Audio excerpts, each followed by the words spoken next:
సహాయ చర్యలకు అధికారులు సిద్ధంగా ఉండాలని అంబేద్కర్ కోనసీమ జిల్లా కలెక్టర్ మహేష్ కుమార్ గౌడ్ ఆదేశించారు. జిల్లా ప్రజలు అప్రమత్తంగా ఉండాలని, ప్రయాణాలను రద్దు చేసుకోవాలని కోరారు. జిల్లా కేంద్రం అమలాపురం కంట్రోల్ రూమ్ ఏర్పాటు చేశామన్నారు. అదే సమయంలో మత్స్యకారులు సముద్రంలోకి వేటకు వెళ్లరాదని హెచ్చరిక జారీ చేశారు. అటు కార్తీక మాసం స్నానాలకు సముద్రం వద్దకు వెళ్లరాదని, కోనసీమ జిల్లాలో సముద్ర తీరంలోని 6000 పూరి గుడిసెల్లోని ప్రజలను 27వ తేదీ సాయంత్రానికి సురక్షిత ప్రాంతాలకు తరలిస్తామని తెలిపారు.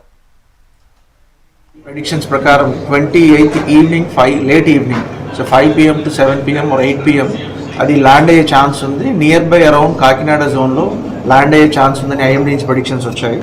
So that velocity of winds will be to a tune of around 100 to 120 km/h. అంత కిలోమీటర్స్ వెలాసిటీతో విండ్స్ బ్లో అయ్యే ఛాన్సెస్ ఉందని చెప్పి వచ్చింది. సో దీనిలో భాగంగా from the district administration Konaseema నుంచి బిఆర్ అంబేద్కర్ కోనసీమ జిల్లా నుంచి టోటల్గా ఆల్ ఫీల్డ్ ఫంక్షనరీస్ని అలర్ట్ చేయడం జరిగింది. జిల్లాకి ఒక 90 కిలోమీటర్ల కోస్ట్ లైన్ ఉంది.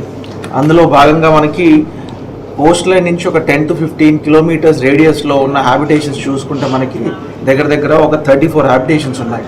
సో జిల్లాలో మొత్తం మీద ఒక 520 హ్యాబిటేషన్స్ ఉంటే కోస్ట్ కానుకొని ఉన్న హ్యాబిటేషన్స్ మోస్ట్లీ ఫిషర్మెన్ కమ్యూనిటీ, అక్కడ ఉన్న కమ్యూనిటీస్లో అన్ని ఉన్న హ్యాబిటేషన్స్ తీసుకుంటే ఒక 34 హ్యాబిటేషన్స్ ఉన్నాయి. సో నెక్స్ట్ 2-3 డేస్ ఎవరైతే మన జిల్లాలో ట్రావెలింగ్ ఎవరైతే అన్నెసరీగా ట్రావెల్ చేయకండి. దయచేసి ఈ నెక్స్ట్ 2 days విండ్ వెలాసిటీస్ ఎక్కువ ఉంటాయి. So maximum try to avoid unnecessary travels.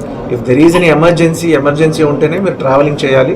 అన్నెసరీగా మీరు బయట తిరగకండి. ఆ జిల్లా ప్రజలందరికీ కూడా నా తరపు నుంచి ఒక రిక్వెస్ట్ చేస్తున్నాను.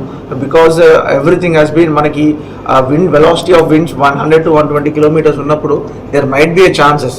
సో కొన్ని చెట్లు పడిపోవచ్చు, కొన్ని ఎక్కడన్నా ఎలక్ట్రిక్ పోల్స్ కానీ కొన్ని వీక్ అవి డీరూట్ అవ్వచ్చు. సో ఆ ఛాన్సెస్ ఉంటాయి కాబట్టి దయచేసి అందరికి కూడా రిక్వెస్ట్ చేస్తున్నాను.